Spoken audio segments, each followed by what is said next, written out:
Hello there, let's continue part 3 of your topic 2 unit 3.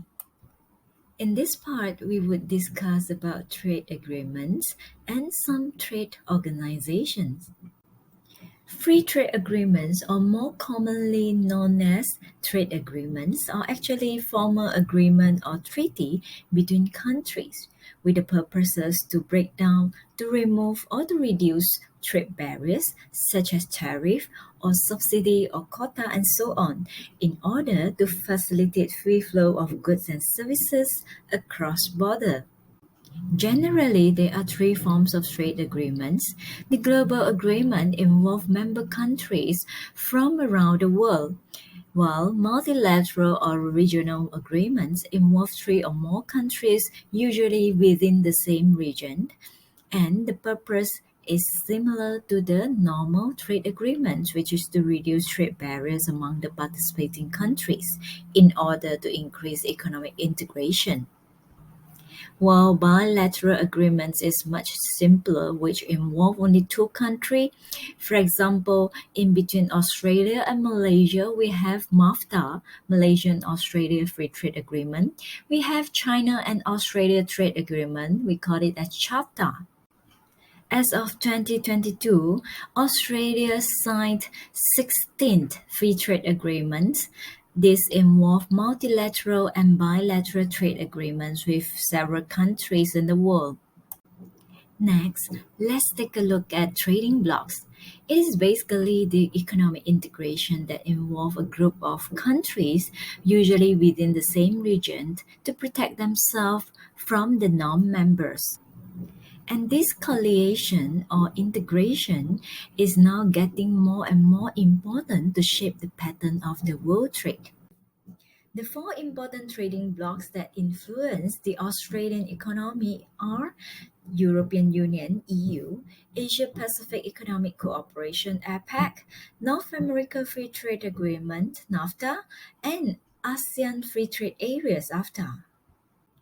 Being one of the largest and strongest trading bloc in the world, EU is the world's largest exporter of manufacturing goods, and it is the biggest export market for more than 80 countries in the world. For example, to Australia, EU is the third largest trading partner and also the third largest service export market of Australia. At the same time, it provides a lot of capital inflow to Australia's economy. Another important trading bloc in the world that influenced the world economy was NAFTA, which was replaced by USMCA, the United States-Mexico-Canada Agreement, since year 2020. This economic integration basically influenced a lot the economy and GDP of the North America countries.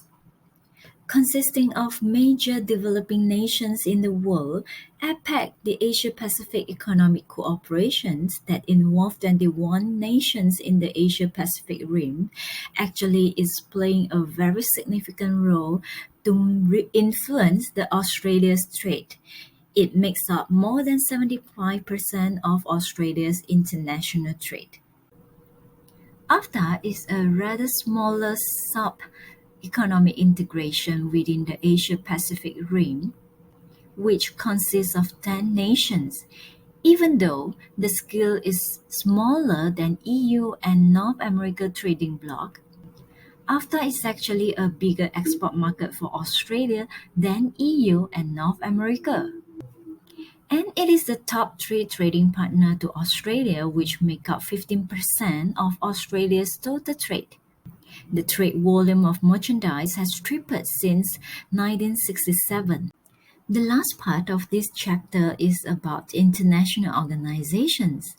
The five important international organizations that help us to understand better the world economy include the World Trade Organization, WTO, International Monetary Fund (IMF), the World Bank, and OECD and United Nations. The function of WTO basically focus more on the administration of trade in the world.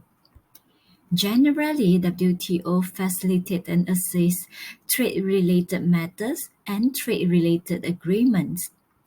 The International Monetary Fund (IMF) basically concentrate more on the administration of financial system and financial stability among the nations in the world, and also to handle the economic issues of nation, while World Bank is playing the role to maintain the economic development of nations to reduce global poverty, and technically it offers loans and technical advice for economic development of the nation.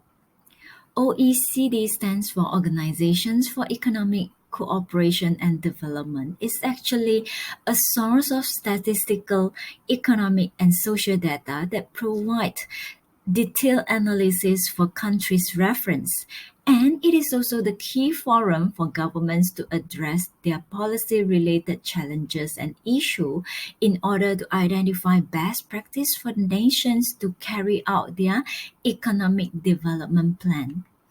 Lastly, United Nations includes more countries than other economic and political organizations, and besides, it has broader agendas to help the nations to solve their global economy-related issues, international security and laws, environmental issues, world health and world peace issues, and poverty and development issues.